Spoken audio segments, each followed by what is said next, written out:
Well, you assume there that God has to have somebody else to love. That's the assumption that won't work. God is unitary because he's said to be one single Lord, thousands upon thousands of times. The Shema, the Hero Israel, which Jesus affirmed to the core in agreement with a friendly Jew, describes God as a single person. So those are philosophical questions which you can ask for yourself, but you're not going to destroy the plain language of Unitarian monotheism. God is a single person. He's a he, 14 form of the singular personal pronoun. Your child of two knows that I, me, thee, thou, he, him, those designate one person. God had angels with him from the very start, as we know, but those are absolutely diversionary questions, creating a lot, I think, of unnecessary fuss. God is a single person because he's described by singular personal pronouns. And people don't know enough about the language, and I don't blame them. They don't know, for example, that Joseph in Genesis is called the Lords of the land. The Hebrew there is Adonai. Now, that's called a construct plural. It means Lords of. Well, we all know Joseph was a singular individual. So using a plural like creators doesn't prove anything. You can give a word in Hebrew a plural form without meaning that it's actually plural in fact. And the best example of that is Joseph there. That's very clear. So that's a language fact that you may not know. I'm not blaming you for not knowing it, but you must be aware of these things and have the resources to research them out.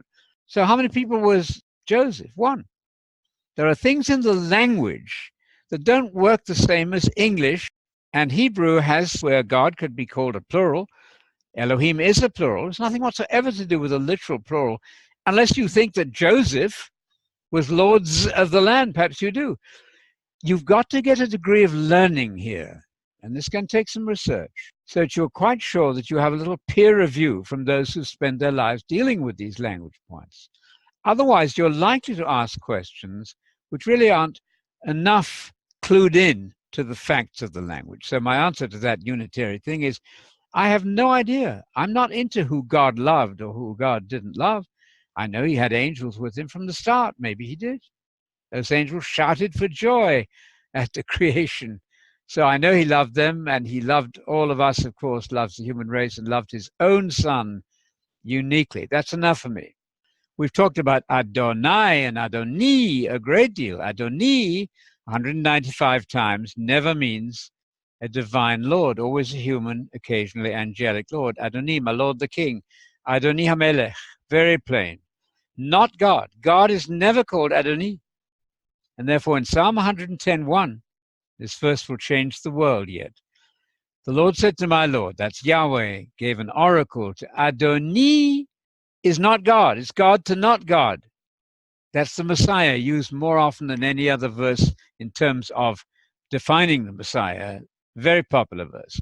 So that's Adoni. Now, Adonai is the word for the Lord God. The Masoretes have been very careful to put special endings to distinguish between God and man. They're trying to do that all the time, but we're not listening. So Adonai is the Lord God, Adonai. Adoni is the human or angelic Lord, never God. Adonai is lords of, in the case of Joseph, Lord of the land, literally lords of the land. Joseph was not plural, but he's said to be plural there. It's a plural of majesty. And so Elohim is also a plural of majesty, but it's used to describe Moses. Even Philo says that Moses was Lord and God, Elohim. That's not a problem.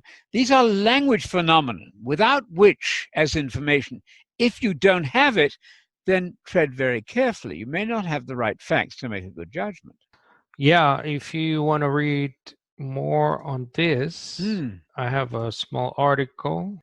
Plural Hebrew words with a singular meaning. So you have heaven, life, water, Sure. face, and so on.